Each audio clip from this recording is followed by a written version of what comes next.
Buenos días. Bueno, muchachos, vamos a iniciar con nuestra sesión de hoy. A ver, ¿qué fue lo último que vimos?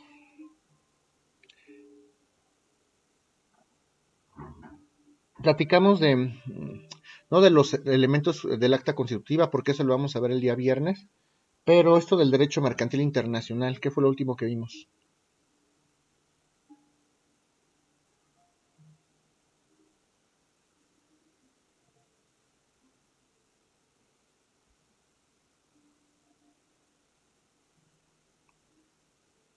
Estábamos hablando de las transferencias electrónicas de fondos, de la SPEI, de la OEA, de la Organización de los Estados Americanos.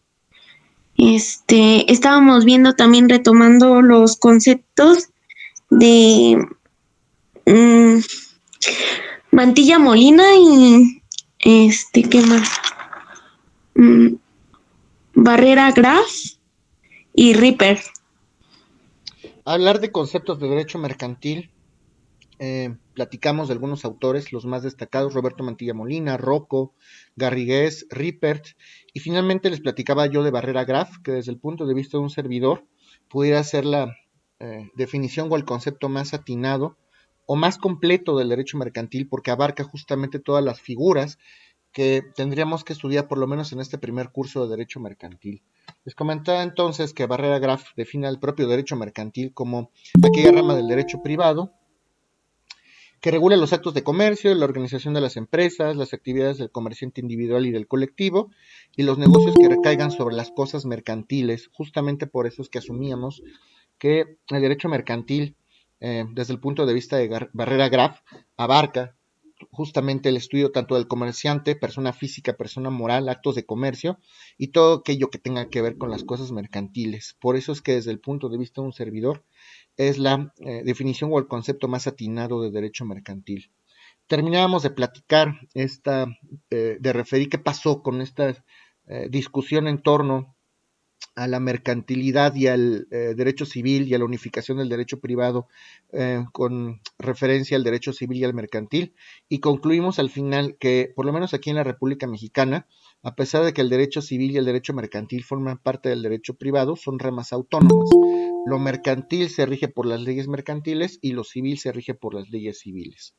Y platicábamos también de algunas ramas que se pueden ver involucradas en el derecho mercantil de manera preponderante, como es el laboral, el administrativo, el fiscal, el internacional público, el constitucional.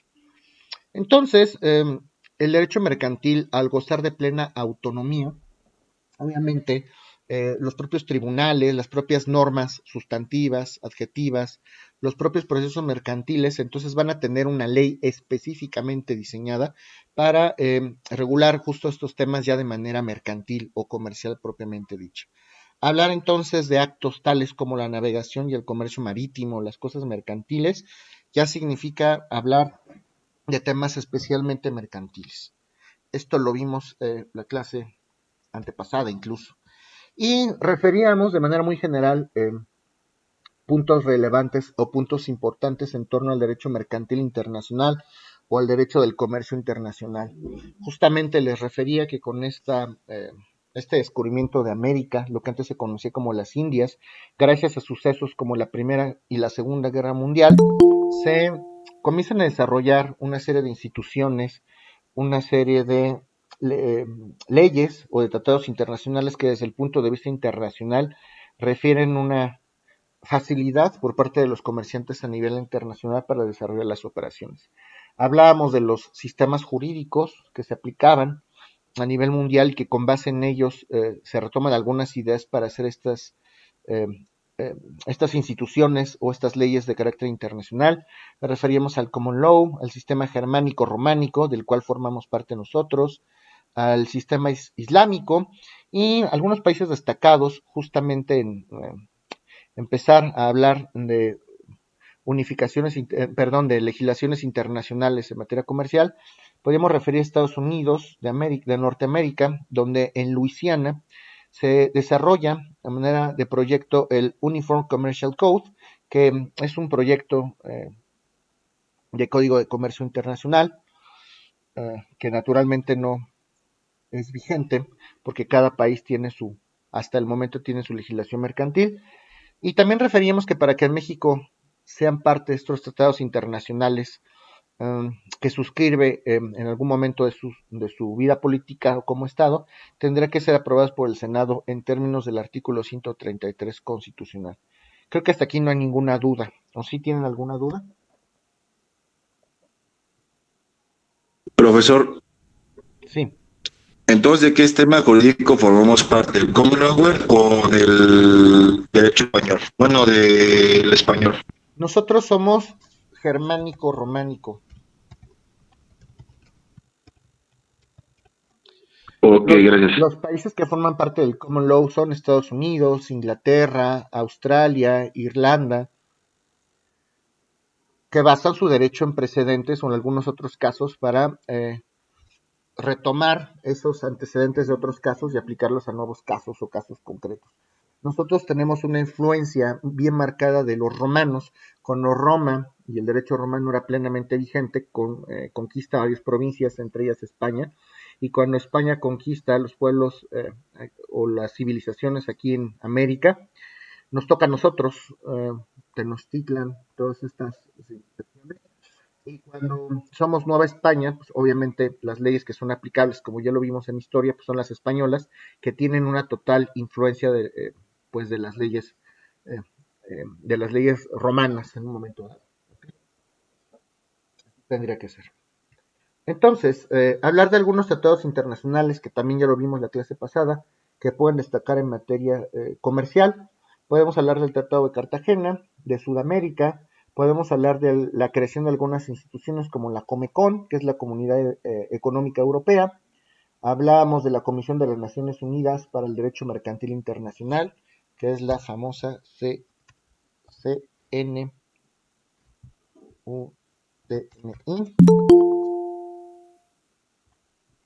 Comisión de las Naciones Unidas para el Derecho Mercantil Internacional. Hablábamos de la UNCITRAL, que ya dirimía conflictos de naturaleza marítima a través del arbitraje. Hablábamos de algunas conferencias que se dieron en La Haya sobre derecho internacional privado, de la UNIDROIT, que es el Instituto para la Unificación del Derecho Privado, que tiene su sede en Roma, y justamente hablar de la Comisión de las Naciones Unidas para el Derecho Mercantil Internacional. Hablábamos de la participación de México, que en 1986 justamente México participó en un foro sobre transferencias electrónicas de fondos para proteger estas fluctuaciones monetarias que se daban entre los países. Eh, pues México naturalmente forma parte de esta eh, Comisión de las Naciones Unidas para el Derecho Mercantil Internacional por ahí del 85-86. Entonces, ya estos actos y estas operaciones internacionales en materia comercial ya se comienzan a trabajar a través de este tipo de organismos. Obviamente México también está adherido a alguna organización como la OEA, la Organización de los Estados Americanos, de la cual México forma parte. Creo que ahí nos quedamos, ¿no? O no sé si vimos acerca de la UNIDROIT, de estas conferencias que se dieron en la UNIDROIT en 1983, eso ya no lo vimos. No, profesor. Ok, pues aproximadamente del 31 de enero al 17 de febrero de 1983 se llevan a cabo algunos foros. La UNIDROIT convoca a algunos países para llevar a cabo conferencias diplomáticas. Hay una muy destacada que se celebra en Ginebra para la representación de carácter internacional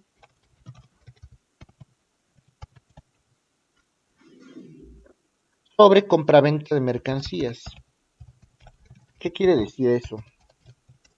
Ya empezamos con pláticas para que los comerciantes a nivel internacional puedan tener facilidades en cuanto a aranceles, facilidades arancelarias, cuando vamos a celebrar compraventa de mercancías de un país a otro, ya comienzan a asociarse los estados en los 80 para disminuir justo esos impuestos de importación y de exportación. Entonces se da esta convención sobre representación de carácter internacional de compraventa de mercancías. A este foro asistieron aproximadamente 58 países, o incluyen a México naturalmente, y algunos organismos de talla internacional. Puede destacar también el Instituto de Roma.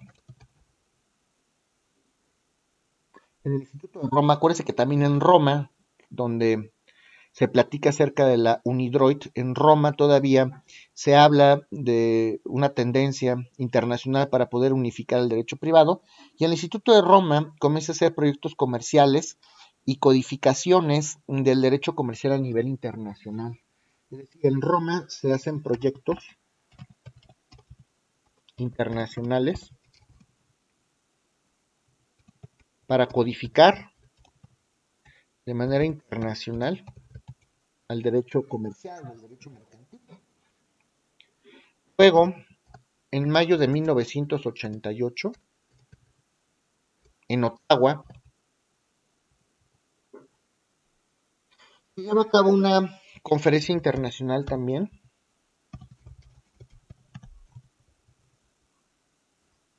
sobre varios temas. Primero hablamos de una convención sobre arrendamiento financiero internacional.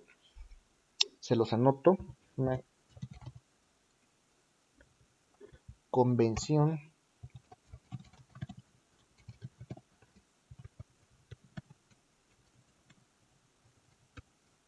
una convención sobre arrendamiento financiero internacional y de factoring, que eso ya lo vamos a ver después, factores independientes, y de factoring internacional. No me interesa por el momento que sepa más acerca de derecho mercantil internacional. Son situaciones muy elementales, muy básicas, que cualquier abogado que conozca la materia mercantil debe entender. A nivel internacional, entonces, pues creo que no hay nada más que decir. Simplemente téngalo como antecedente y como referencia. ¿Alguna duda de esto que hemos comentado?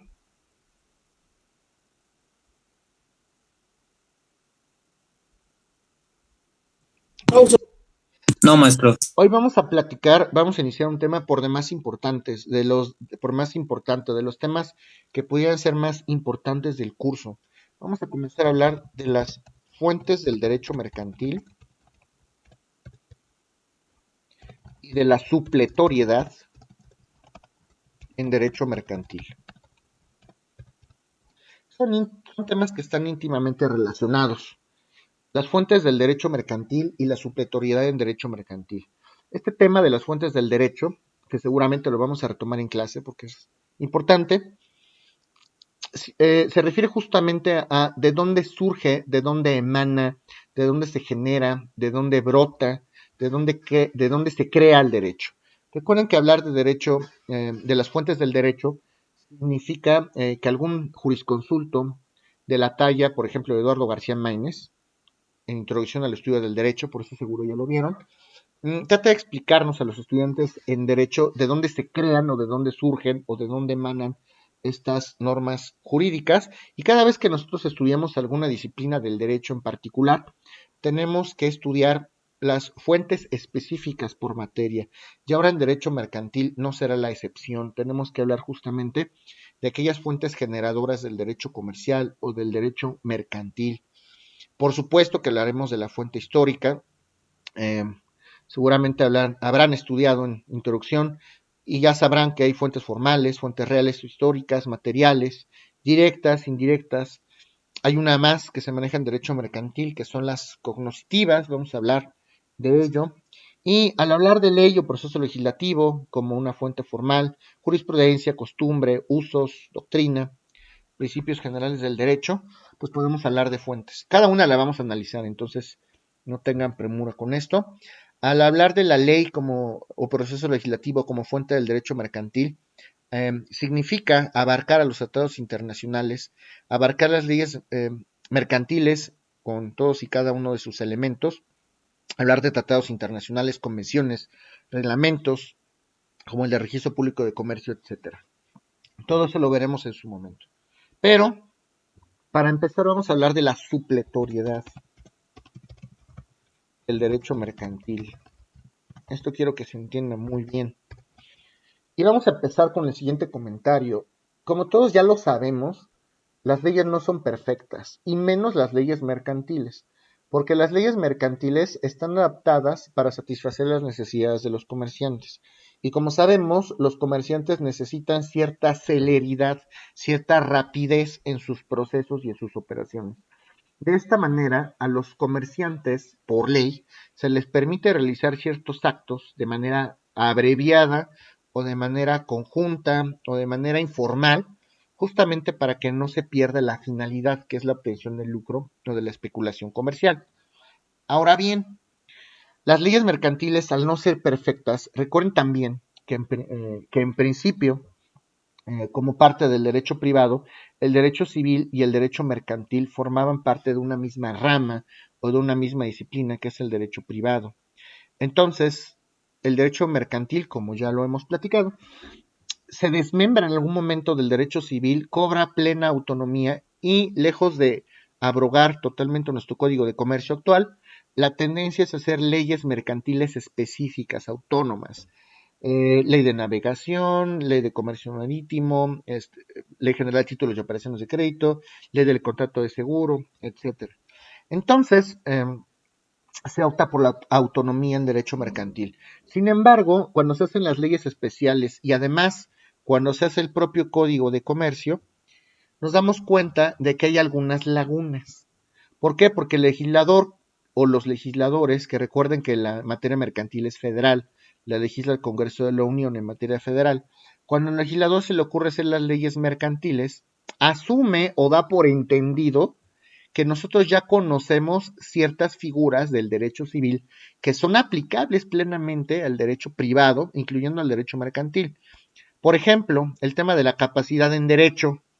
El Código de Comercio no se va a detener a explicarnos qué es la capacidad de ejercicio y qué es la capacidad de goce. Por supuesto que no. Eso es un tema que está en el Código Civil y punto. Simplemente nos va a referir que un comerciante necesita capacidad en derecho y punto. Entonces, ¿en qué ley se regula ese tema de la capacidad? Pues en el derecho civil, por supuesto que sí. Ahora, estas figuras, cuando es necesario estudiarlas o aplicarlas en el derecho comercial o en el derecho mercantil, cobran su fundamento obviamente en la legislación civil. Si nosotros queremos saber qué es una persona incapaz en el derecho, ya lo sabemos, está en el 450 del Código Civil para el Distrito Federal, que no está en el Código de Comercio, obviamente, y se permite aplicar de manera supletoria o en vez de el Código de Comercio, el Código Civil para el Distrito Federal en algunos casos, porque aquí hay un problema que vamos a analizar. Por ejemplo, ¿alguien puede leer, por favor, el artículo 81 del Código de Comercio?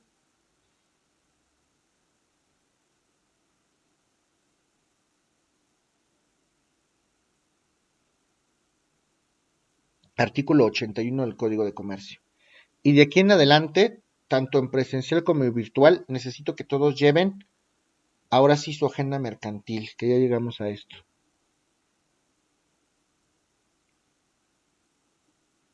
Artículo 81, ¿alguien lo tiene?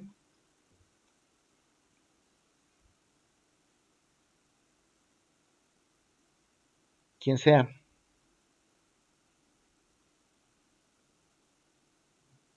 Yo Ok, lo tengo, profe. adelante. Artículo 81. Con las modificaciones y restricciones de este código serán aplicables a los actos mercantiles las disposiciones del derecho civil acerca de la capacidad de los contrayentes y de las excepciones y causas que residen o invalidan los contratos. Interesante. Entonces aquí ya nos está remitiendo la legislación civil. Qué interesante. Ahora, las leyes mercantiles deben de decir específicamente en algún artículo qué se aplica de manera supletoria.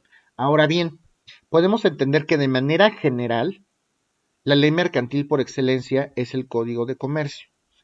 Y de ahí emanan otras leyes especiales, como la Ley de Navegación y Comercio Marítimo, en un momento dado,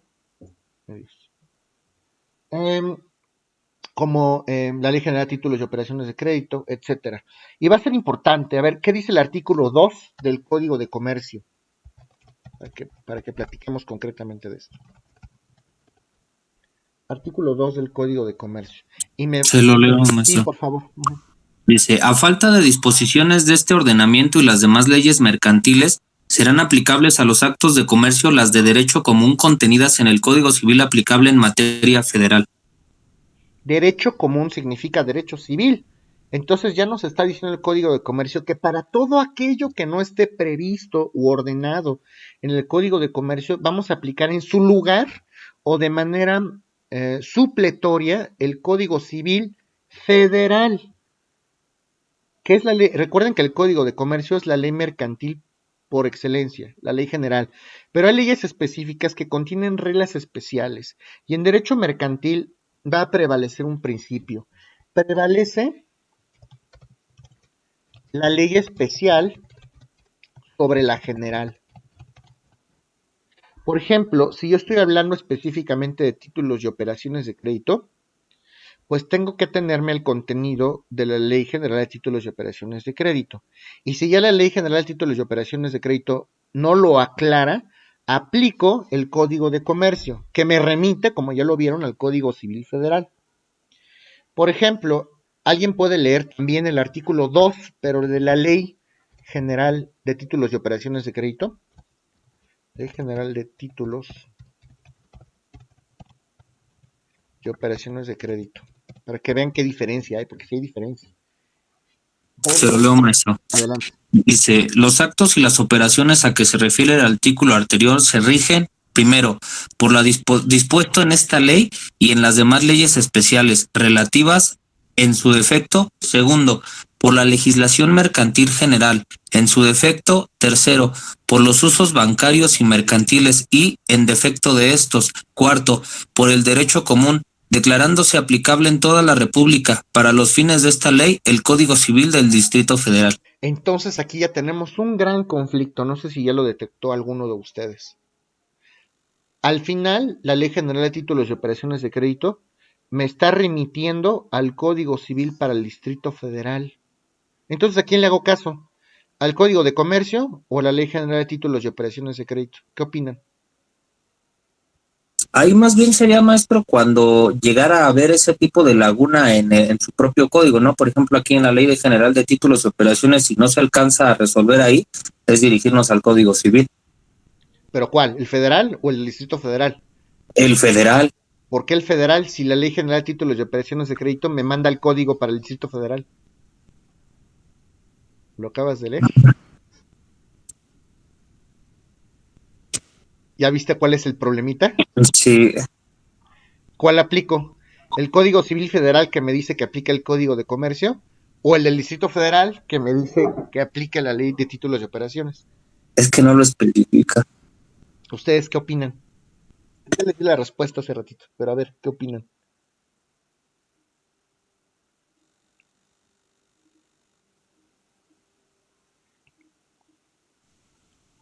Maestro, ¿cómo dijo? Dice el Código de Comercio por una parte que para todo aquello que no esté previsto en el Código de Comercio se aplica de manera supletoria el Código Civil Federal. Y por su parte, dice la Ley General de Títulos y Operaciones de Crédito, también que si algo no se alcanza a regular, se aplica de manera supletoria no el federal, sino el Código Civil para el Distrito Federal. ¿A quién le hago caso? ¿Y por qué? ¿No podemos tomar la que mejor nos convenga? No, la ley es clara. La ley tendría que decir el que más le favorezca al comerciante, y no lo dice. Código Civil del Distrito Federal, ¿no, maestro? Y el Código de Comercio, que es la ley general, no le hago caso. Ay, Es que en este caso sería que prevalece la ley especial, ¿no? Por ahí va la cosa. Justamente así.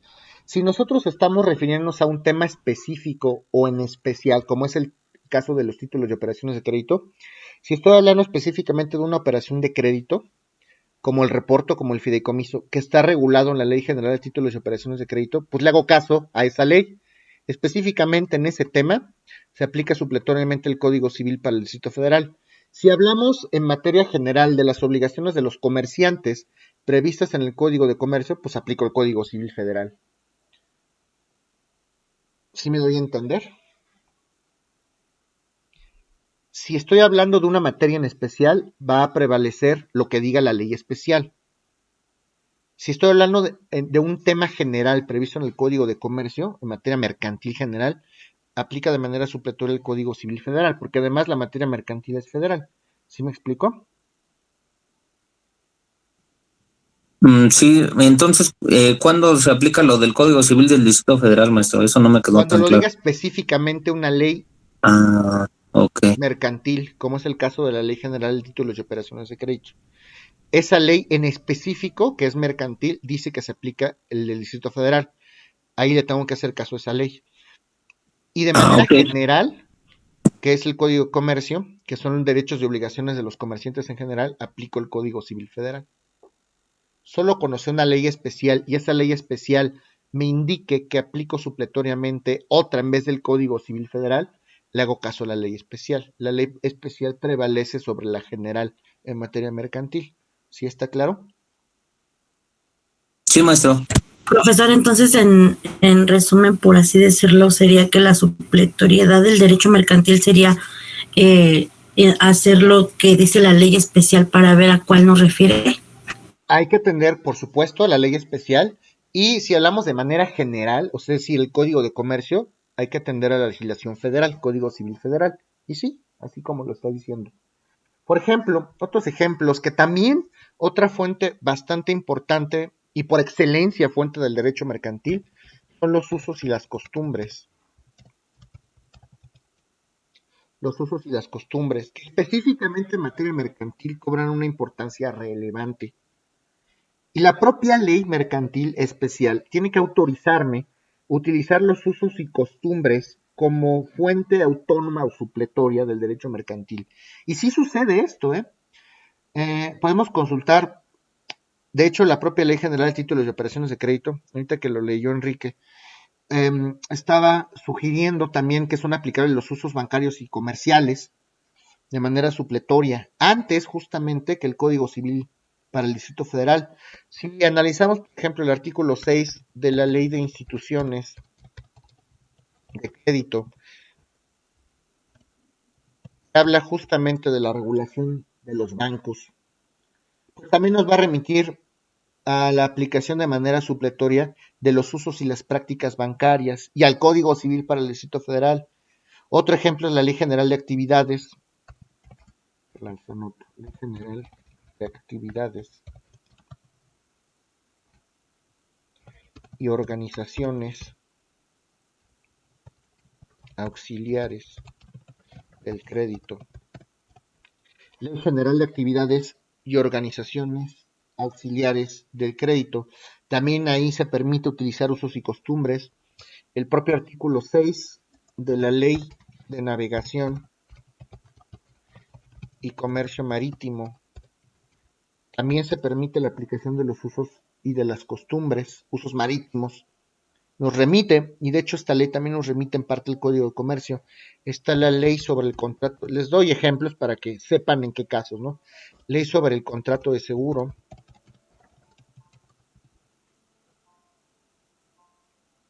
Ley General de Instituciones de Seguros,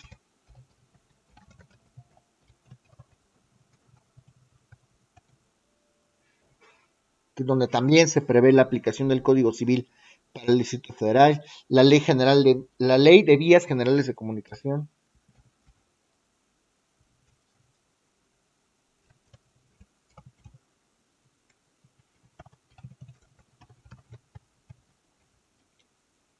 Ley de Vías Generales de Comunicación, y bueno, son algunos ejemplos. Ya hablábamos también de la Ley General de Títulos y Operaciones de Crédito por excelencia. También está la Ley del Mercado de Valores.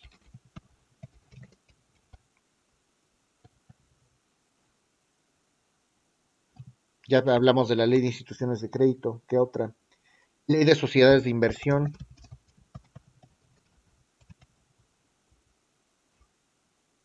Y hablamos de la Ley General de Actividades y Organizaciones Auxiliares de Crédito también ya. Y como se darán cuenta entonces, el común denominador es Código Civil Federal, Código Civil para el Distrito Federal y usos bancarios y comerciales. Y es que los usos cobran gran importancia en derecho mercantil, justamente porque los comerciantes no se pueden detener en sus operaciones, no pueden detener sus operaciones gracias o debido a procesos tortuosos, debido a procesos y a eh, elaborar constantemente una papelería para estar desarrollando sus operaciones, porque eso significaría una pérdida monetaria relevante para este campo. Entonces, ya lo platicaremos en la sesión, porque seguramente esto sí será materia de una clase presencial, sí es bastante importante. Costumbre, entendida como, creo que ya lo habíamos dicho,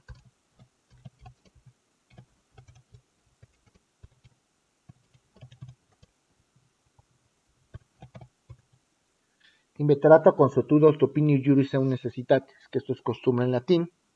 Recuerda entonces que la costumbre, esto es lo que significa en español esto, es que la costumbre tiene dos elementos. El primer elemento de la costumbre son los usos. Y vamos a entender a los usos en un primer momento como este conjunto de prácticas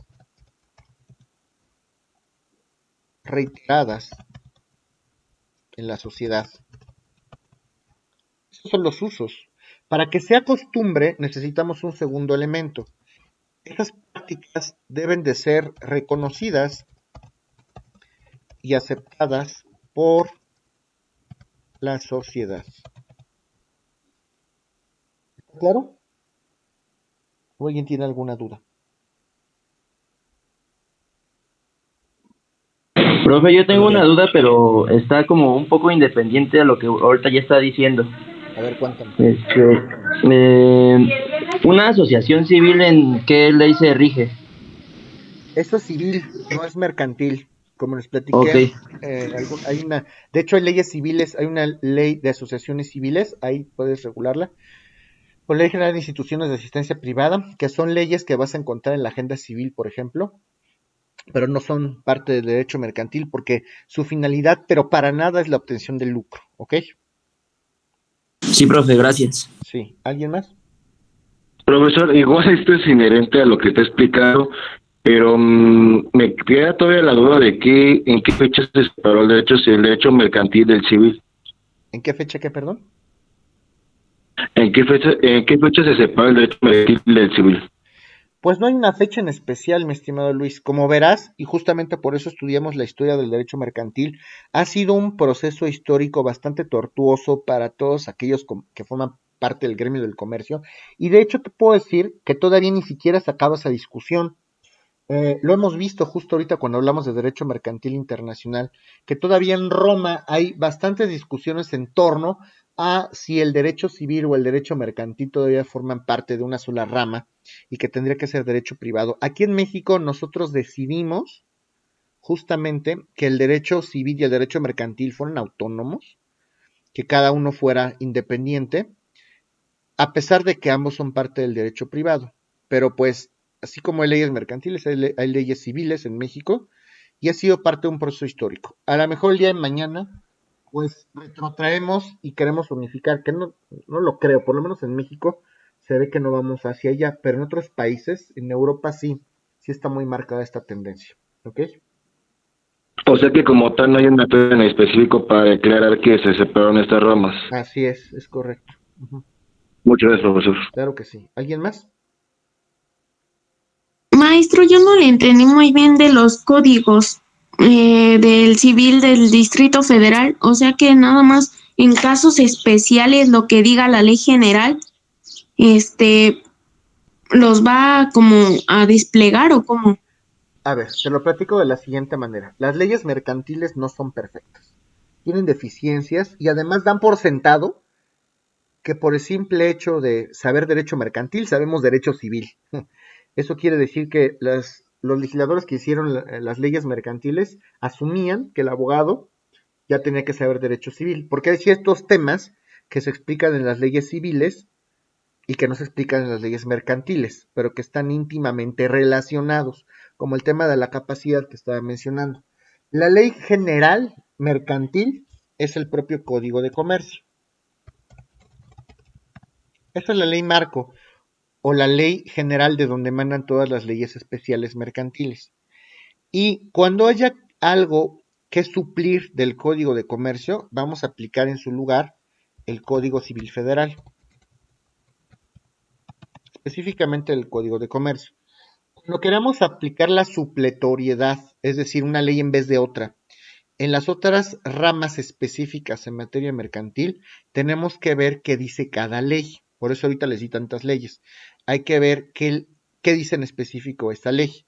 Que por lo general no nos remontan al Código Civil Federal.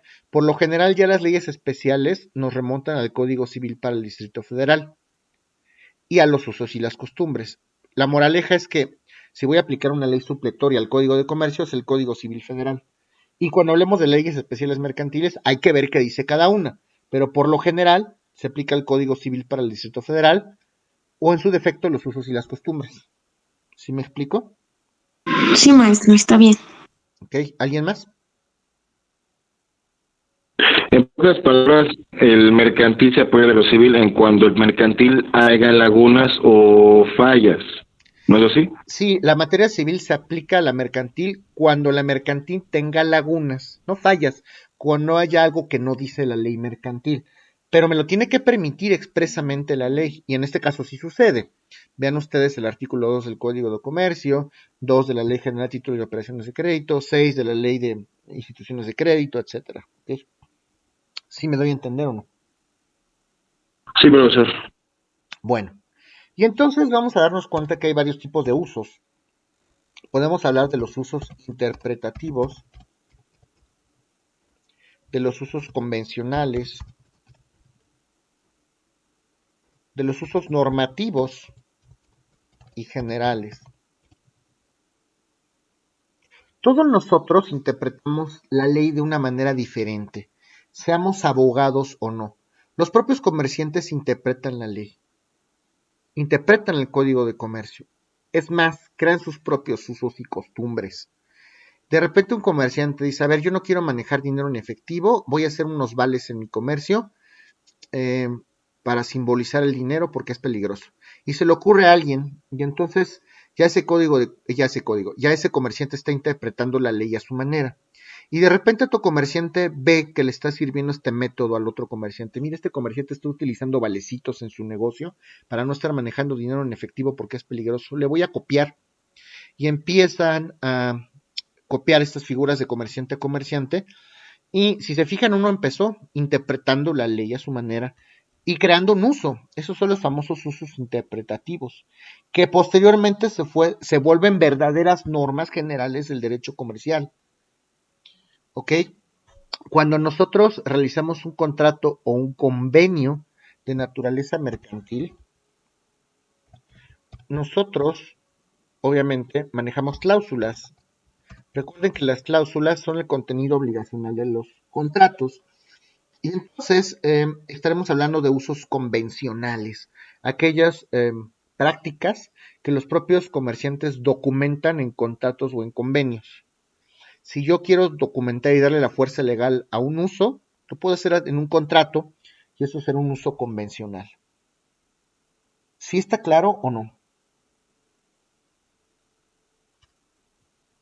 O sea, maestro, por ejemplo, si en el contrato pongo que en mi negocio voy a hacer los vales, lo tengo que poner ahí. Sí, o sea, es un uso convencional Ok. y está permitido por las leyes mercantiles. Es un ejemplo a lo mejor muy burdo, pero sí, exactamente. Y bueno, pues hay usos mercantiles generales y especiales. Recuerden que hay usos que pueden derivarse del propio Código de Comercio, que serán usos generales, y hay usos que se pueden derivar, usos generales, y hay usos que se pueden derivar de alguna ley mercantil especial, y allá hablaremos de usos especiales.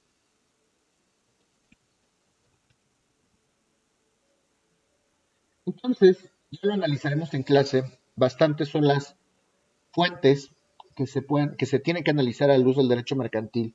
Las costumbres, las fuentes del derecho mercantil como la costumbre, la doctrina, la jurisprudencia, los tratados internacionales que forman parte de la ley, las fuentes reales o materiales, documentos. Y hablamos de fuentes cognitivas, específicamente en derecho mercantil. Son justamente estos procesos mentales y estos acontecimientos que generan los usos y costumbres.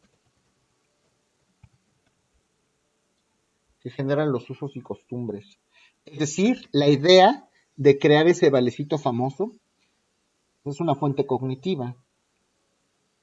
Hablar entonces de costumbre mercantil va a ser hablar de ese conjunto de usos, de prácticas que realizan los comerciantes y que además cumplen los requisitos exigidos por las leyes, que se consideran justamente derecho consuetudinario y por ende son fuente del derecho.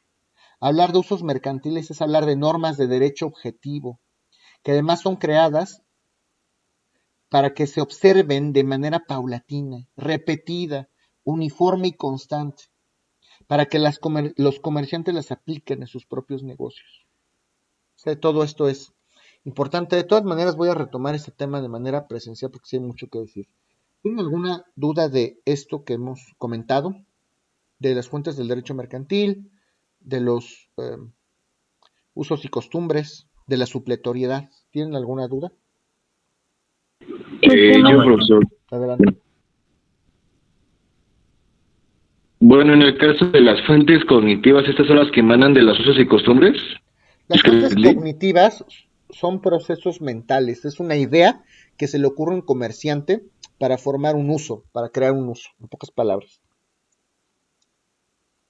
Gracias, profesor. Sí, ¿alguien más? ¿Me puede repetir el uso interpretativo, por favor? Sí, todos los comerciantes interpretan la ley a su manera. Cuando el comerciante interpreta la ley a su manera y gracias a esa interpretación se crea un uso, estamos hablando de un uso interpretativo, ¿ok?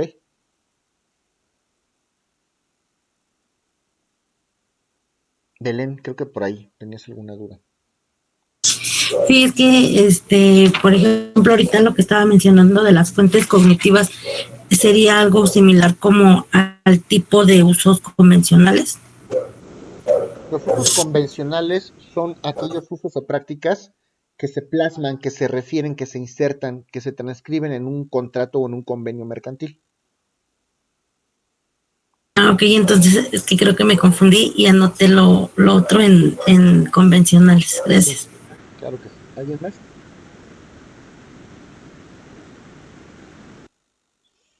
Bueno, pues no hay más que decir de este tema. Lo vamos a retomar en clase para poderlo reforzar porque es importante. Y ahora sí, vamos a entrar a uno de los temas medulares del curso, los actos de comercio. Mucho se les va a facilitar porque ya hemos hablado bastante de esto en clase. Ya les he facilitado el camino, ya les he puesto con alfombra roja la introducción a este tema, entonces ya no se les va a dificultar tanto. Los actos de comercio. Hablar de los actos de comercio es hablar del eje rector del derecho mercantil. Y hay que distinguir entre actos de comercio o actos mercantiles y actos estrictamente civiles. La diferencia entre los actos de comercio y los actos civiles, en primer lugar, es que los actos de comercio se regulan en las leyes mercantiles, como puede ser el propio Código de Comercio. Y los actos civiles se regulan en las leyes civiles, lo cual es bastante lógico y ya hemos visto en nuestras clases. Ahora bien, hay varios criterios para definir si un acto es mercantil o no, y esto también ya lo hemos visto en clase. Si los actos tienen mercantilidad, ¿y qué significa mercantilidad? Estén dotados de mercantilidad. Si tienen una mercantilidad, es decir, si en cuanto al sujeto, en cuanto al objeto o en cuanto al fin, el acto se le puede atribuir como un acto de comercio. Hay actos de comercio, por ejemplo, que se les conoce como actos de mercantilidad condicionada. Hay actos que no sabemos al principio si son civiles o si son mercantiles. Por ejemplo, una compraventa.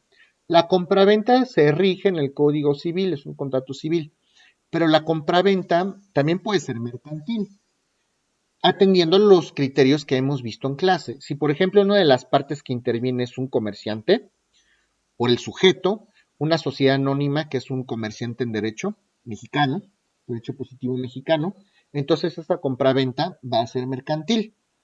pero podría no serla, porque a lo mejor esa compraventa la van a celebrar los civiles sin ser comerciantes. Por eso a estos actos se les conoce como actos de mercantilidad condicionada. Cuando el acto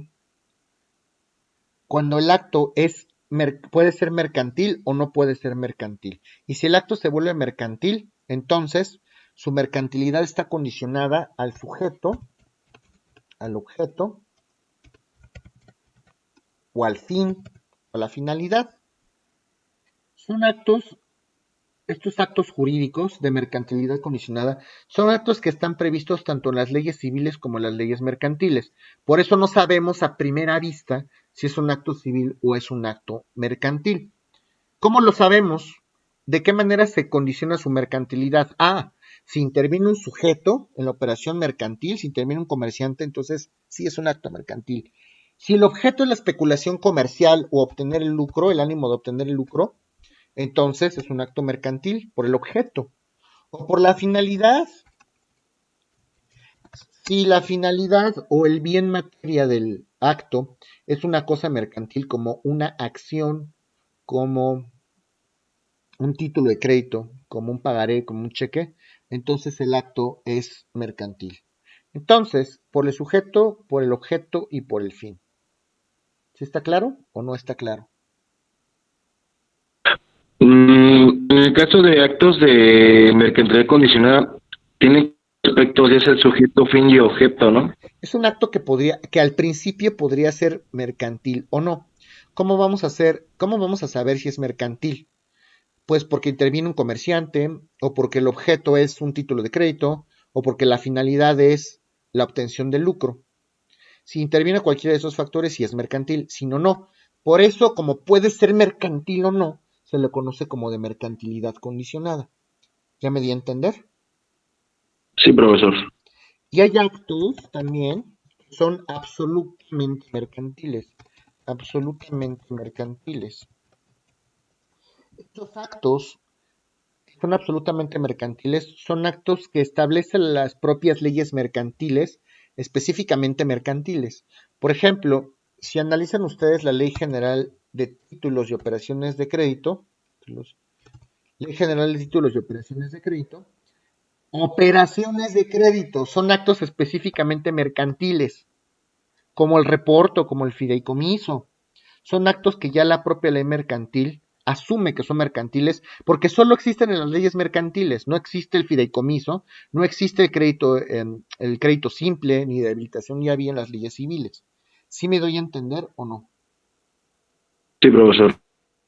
Entonces, para resumir, los actos de mercantilidad condicionada los podemos dividir en dos: actos principales de comercio. Y los actos principales de comercio pueden definirse en cuanto al sujeto, en cuanto al objeto y en cuanto a la finalidad.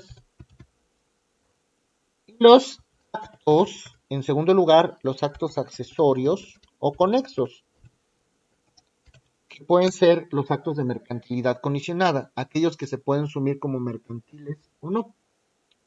Entonces, estos actos absolutamente mercantiles los va a decir la ley de títulos y operaciones de crédito. Les comentaba: fideicomiso, reporto, cartas de crédito, crédito refraccionario, crédito de habitación y avío, crédito simple, crédito corriente, revolvente. Y hay actos unilaterales mercantiles o de comercio. Si un comerciante se obliga al público, por ejemplo, una oferta al público: yo voy a rentar este local comercial, para que los comerciantes vengan aquí y pongan su negociación. Es una oferta donde solamente se obliga al comerciante, no se obligan los demás. ¿Ok? ¿Hasta aquí tienen alguna duda?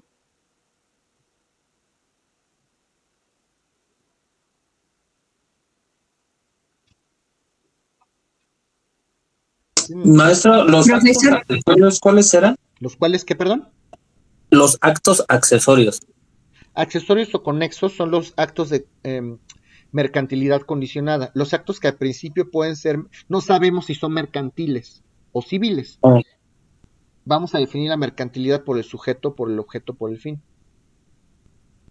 Ok. ¿Alguien más?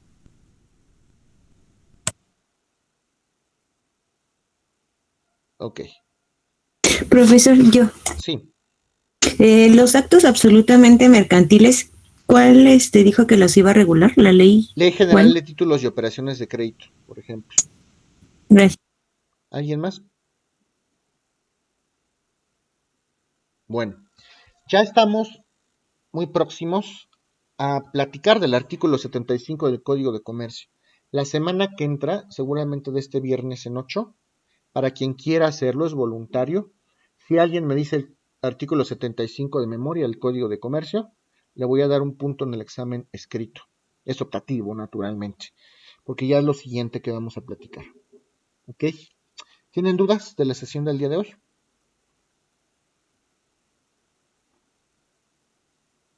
No, maestro. Bueno, muchas gracias y nos vemos entonces el día viernes.